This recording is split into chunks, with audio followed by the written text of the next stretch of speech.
This is automatic timer relay. এটা এমন এক ধরনের সুইচিং ডিভাইস যেই ডিভাইসের মাধ্যমে ইচ্ছে মতো টাইম সেট করে ছোটো বড় অনেক সার্কিটকে অন বা অফ করা যায়।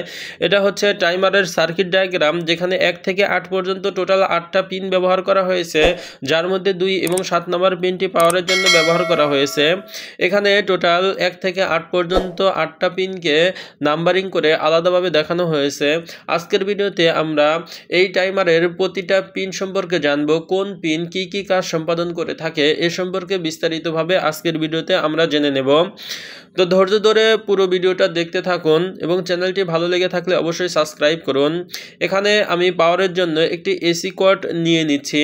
আমি যদি টাইমারটি লক্ষ্য করি তাহলে দেখব এখানে 220 ভোল্ট লেখা রয়েছে, যেটার মানে বোঝাচ্ছে এটি 220 ভোল্টের টাইমার। সার্কিট ডায়াগ্রাম অনুযায়ী আমি এখানে এসি কর্ডটি কানেকশন করে দিয়েছি। 2 এবং 7 নম্বর পিনে আমি এসি কর্ডটি কানেকশন করে দিয়েছি। এখন আমি এখানে সকেট লাইন থেকে সরাসরি সংযুক্ত করে দেখব এখানে পাওয়ার আসে কিনা। এখানে ইন্ডিকেটর লাইট রয়েছে।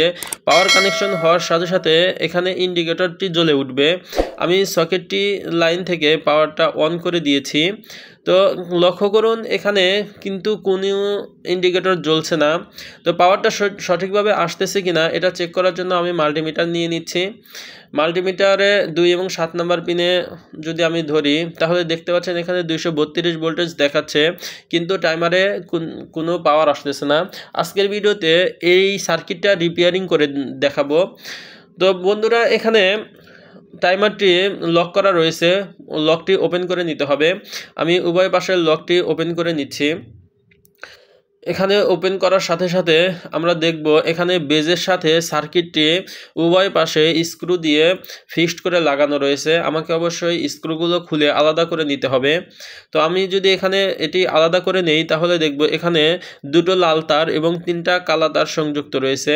তো বেজের সাথে যে 2টো লাল তার সংযুক্ত হয়েছে এটি ট্রান্সফরমারের ইনপুট হয়েছে, আর কালো 3টা তার সার্কিটের সাথে সংযুক্ত হয়েছে। তো সার্কিটে আরও 2টা রিলে ব্যবহার করা হয়েছে। সেই রিলের কমন টার্মিনালটি সরাসরি বেজের 1 নাম্বার পিন থেকে এসেছে এবং 3 এবং 4 নাম্বার পিন থেকে আরও 2টো কালো তার যে এই রিলের সাথে সংযুক্ত হয়েছে সেটা রিলের NO টার্মিনালের সাথে সরাসরি সংযুক্ত হয়েছে। তো এটাই হচ্ছে মূলত পিন ডায়াগ্রাম, যেখানে টোটাল মূলত 3টা কানেকশন রয়েছে। একটি হচ্ছে আমাদের কমন টার্মিনাল এবং বাকি 2টি হচ্ছে রিলের NO টার্মিনালের সাথে সরাসরি 3 এবং 4 নাম্বার পিনটি সংযুক্ত করা হয়েছে। এখন আমি সার্কিটটি যদি লক্ষ্য করি তাহলে দেখব ট্রান্সফরমারের ইনপুটে লাল তার দিয়ে কানেকশন করা হয়েছে এবং ট্রান্সফরমারের সেকেন্ডারি থেকে 2টো তার এখানে একটি ব্রিজ রেকটিফায়ার ব্যবহার করা হয়েছে, ব্রিজের এসির সাথে কানেকশন করা হয়েছে।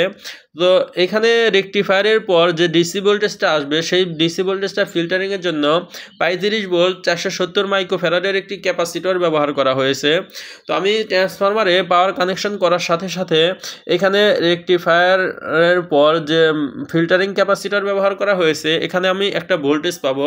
তো অবশ্যই ট্রান্সফরমারের সেকেন্ডারিতেও একটা আমাদের ভোল্টেজ পেতে হবে। যদি এই ভোল্টেজগুলো মিসিং হয় তাহলে কিন্তু এই টাইমারটা অ্যাক্টিভ হবে না। তো এটাই আমি এখন আপনাদেরকে চেক করে দেখাবো যে এখানে ট্রান্সফরমারের আউটপুট এবং ফিল্টারিংয়ে কোনো ভোল্টেজ শো করতেছে কিনা। তো আমি এখানে মাল্টিমিটারটি এসি মোডে সিলেক্ট করে প্রথমে এসি ভোল্টেজটা মেজারমেন্ট করব। এখানে কিন্তু কোনো এসি ভোল্টেজ শো করতেছে না। যেহেতু এসি ভোল্টেজ নেই সেহেতু ফিল্টারিং ক্যাপাসিটরে আমরা কোনো ভোল্টেজ পাবো না। তো দেখুন এখানে ফিল্টারিংয়েও কোনো ভোল্টেজ শো করতেছে না, যার কারণে আজকের টাইমারটি অ্যাক্টিভ হচ্ছে না। তো এখানে আমি এক্সটার্নালভাবে একটি ট্রান্সফরমার থেকে ভোল্টেজ নেব। সেখানে 0 ভোল্ট এবং 12 ভোল্ট 2টা ভোল্টেজ আমি 2টো তারের মাধ্যমে নিয়ে নিচ্ছি। তো এখানে আমি আপনাদেরকে ভোল্টেজটা মাল্টিমিটার দিয়ে মেজারমেন্ট করে দেখাচ্ছি। এখানে এসি 12 ভোল্ট নিয়েছি আমি। তো ভালো করে লক্ষ্য করেন এখানে 12 ভোল্টেজ শো করতেছে। তো ট্রান্সফরমারের সেকেন্ডারি থেকে যে 2টো তার রেকটিফায়ারে এসে সংযুক্ত হয়েছে সেখানে আমি ট্রান্সফরমারের এক্সটার্নাল ট্রান্সফরমারের 2টা তার আমি কানেকশন করে দিয়েছি।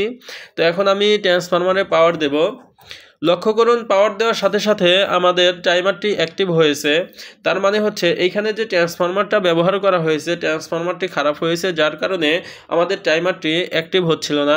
তো আমরা যদি এখানে একটি 12 ভোল্টের ট্রান্সফরমার সংযুক্ত করি তাহলে কিন্তু আমাদের এই রিলের সার্কিটটা ভালো হয়ে যাবে। তো বন্ধুরা, রিলে অটোমেটিক টাইমার রিলের সার্কিট রিপেয়ারিং নিয়ে এটাই ছিল আজকের ভিডিও। আশা করি আজকের ভিডিওটি দেখে আপনারা উপকৃত হয়েছেন এবং এর পিন ডায়াগ্রাম সম্পর্কে আপনারা বিস্তারিতভাবে জেনেছেন। তো এরপরেও যদি আপনাদের কোনো কিছু জানার থাকে অবশ্যই কমেন্ট বক্সে লিখে জানাবেন। আর ভালো লেগে থাকলে চ্যানেলটি সাবস্ক্রাইব করে পাশেই থাকবেন। সকলকে ধন্যবাদ জানিয়ে আজকের মতো এখানেই বিদায় নিচ্ছি আমি।